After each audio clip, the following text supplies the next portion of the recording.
Yugi Muto, the Domino City champion. Yugi Muto had no intention of entering the tournament today. Upon seeing how much Duel Monsters was consuming his friends' lives, he decided he wanted no part of it. He sent his invitation and plane ticket back to Industrial Illusions and instead decided to finally finish the mysterious puzzle his grandpa had given him. But to his dismay, Yugi discovered that one piece of the puzzle was missing. A few days later, a letter, handwritten by Pegasus himself, arrived at the game shop, addressed to Yugi's grandfather. Yugi didn't know what the letter said, but upon receiving it, his grandpa was in a state that Yugi had never seen before. For days, he was silent and solemn, barely speaking to Yugi and spending all day in his room. Then, one night, Yugi was shaken awake to find his grandpa standing over him in a manic state. "I'm sorry, Yugi," Grandpa croaked, his eyes wild, his face pale and damp with sweat. "I'd hoped to keep you away from all of this, but that's a luxury we cannot afford. Not anymore." His wrinkled hands clenched hard onto Yugi's shoulders. Dark times are on the horizon. Pegasus is on the verge of something big. You will be asked to do so much more than a boy your age should ever be asked to do, and yet, you must.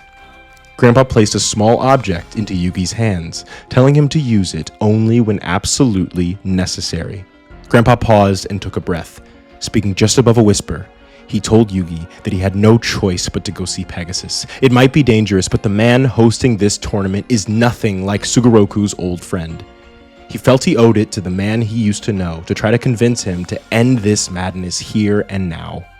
And before Yugi could say a word, Sugoroku was gone.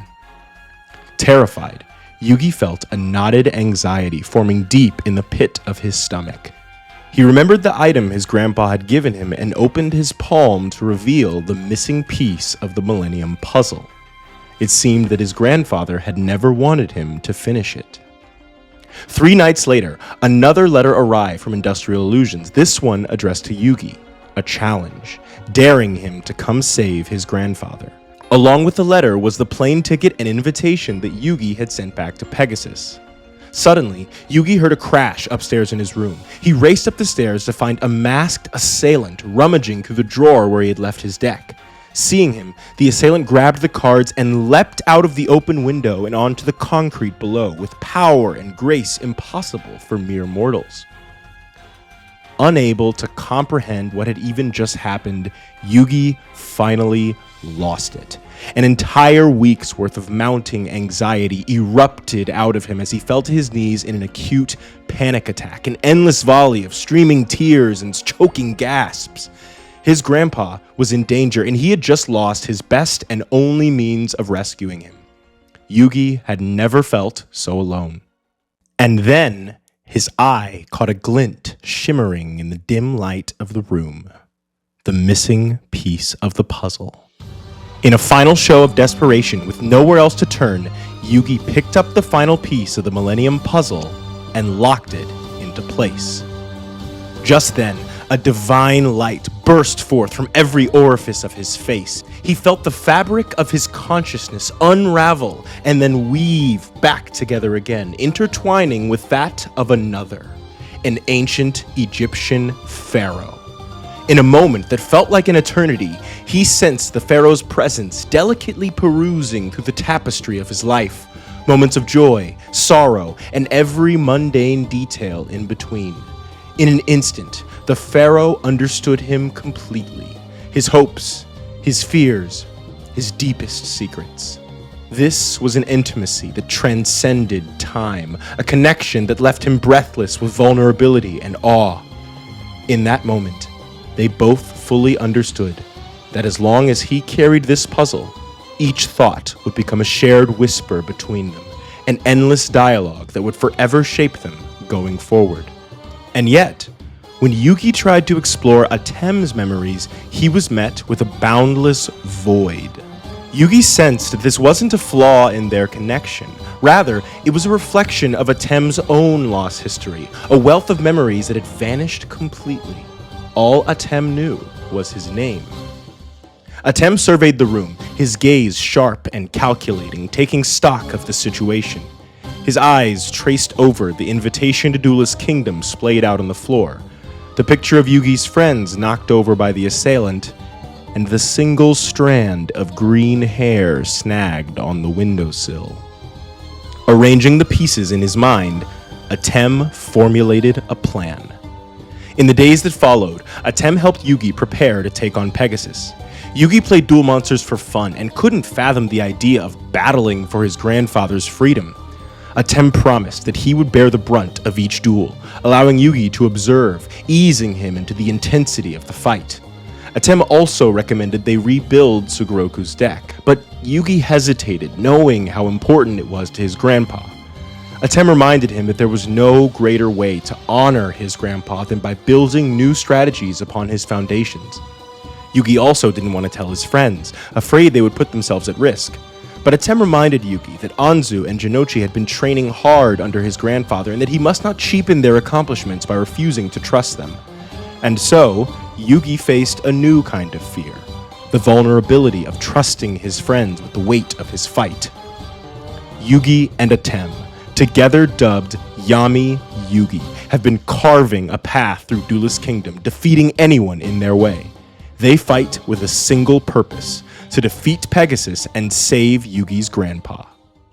Katsuya Jonouchi. One day, out of the blue, Jonouchi got the kind of call that no one ever wants to get.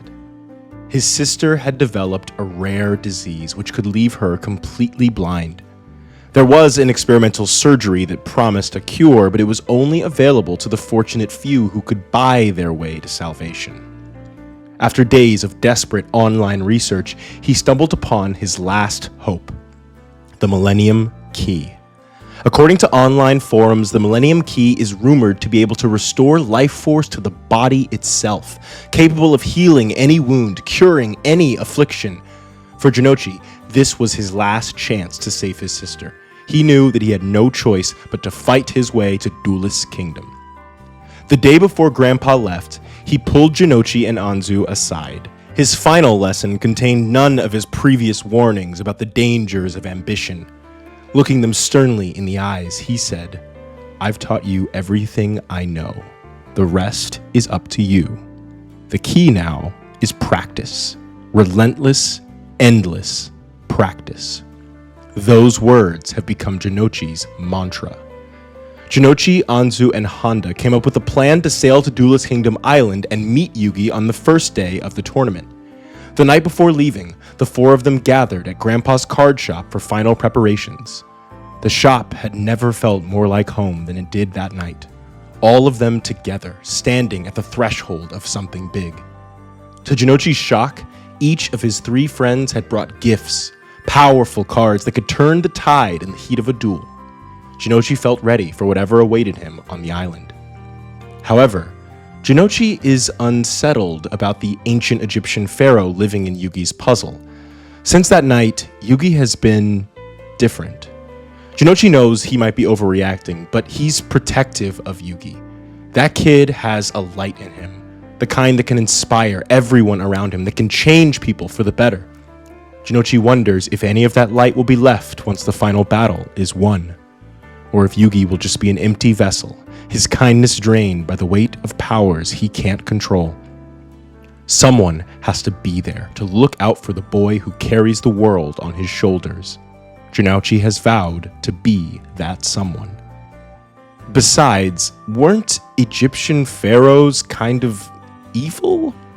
Jonouchi didn't pay much attention in history class, but they had slaves, right? He's pretty sure they definitely had slaves. Common people, people like him, forced into servitude while the pharaohs sat pretty on their thrones playing God. Things have changed a lot for Jonouchi, sure, but he always was and always will be a domino slum rat, born and bred under the boot of the Midgard kingdom. Gritty, proud, and used to fighting for every scrap. Royalty, kings, ancient hierarchies, where he's from, those are just dirty words. Anzu Mazaki. Recent events have shaken Anzu to her core.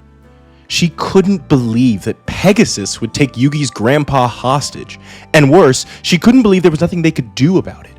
When Jonouchi laughed off her suggestion to call the police, she snapped at him. She was so angry, so desperate to do something to make it right, but Honda simply placed a hand on her shoulder and grimly pointed to the Duelist Kingdom invitation. As she stared at the emblem of the Midgard Kingdom, the tournament's chief sponsor, stamped on the invitation, the full weight of their situation finally hit her. In truth, she lost a part of herself in that moment. The injustice of it all was just too much for her to bear.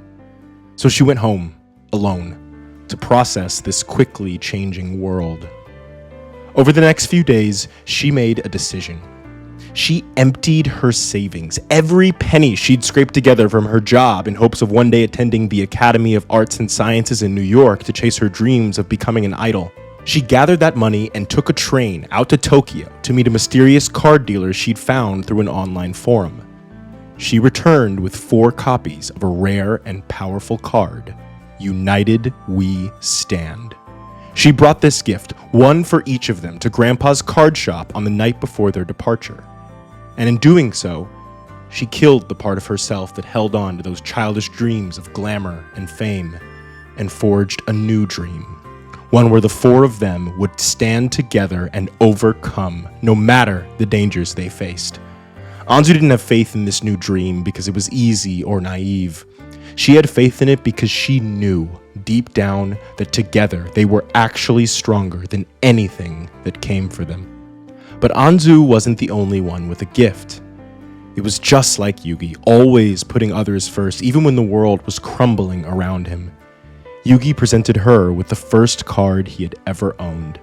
And while it was powerful in its own right, with the help of others, its potential had no limit. This symbolized what he felt about her. She was their living reminder they need only stand together and they can achieve anything. Anzu's fingers tightened around the card, a smile tugging at the corner of her lips. Of course, in their darkest moment, their gifts to each other represented the same sentiment, that despite all their power, it would be their bonds in the end that would dispel the darkness. Anzu is still uncertain how to feel about Atem. Once, she showed up to the game shop for a practice session a bit early.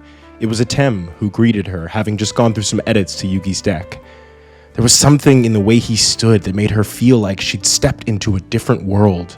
The way he looked at her, his gaze steady, resolute, unhurried. It left her off balance as she felt herself fumbling for the right words. Sensing her unease, Atem shifted the conversation, asking questions about school and the weather that were refreshingly mundane. For a moment, she saw not the ancient Pharaoh, but Atem, human, vulnerable and warm. Anzu was relieved when Yugi finally came out for their meeting, and yet she also felt a lingering lament, as though she'd just caught a glimpse of something greater, a world beyond the everyday, and that it was now slipping away, just out of reach. On the day of their departure to Duelist Kingdom, their plans to sail to the island went awry. Luckily, an unlikely friend was there to help them, and that friend was not Bright Sparks, Domino City's semi-finalist. The fire in the pit of Bright's stomach burns brighter than ever. Bright has learned a lot from Yugi and has appreciated his help, but she made one thing clear to him. Her fight in this tournament would be hers alone. She had no interest in taking it on with his team. This is her proving ground. She isn't doing this to appease her ever more distant parents or to overcome the doubts of Karuko and her various rivals. No, this is her moment to prove to herself that the image she's built over a lifetime in her head isn't just a fantasy. Can she rise above the high school horseback riding tournaments and the small-time victories that have defined her up until now? Can she prove that she isn't just another challenger trying to carve out a name? The world's greatest. That is the goal. Nothing less will do.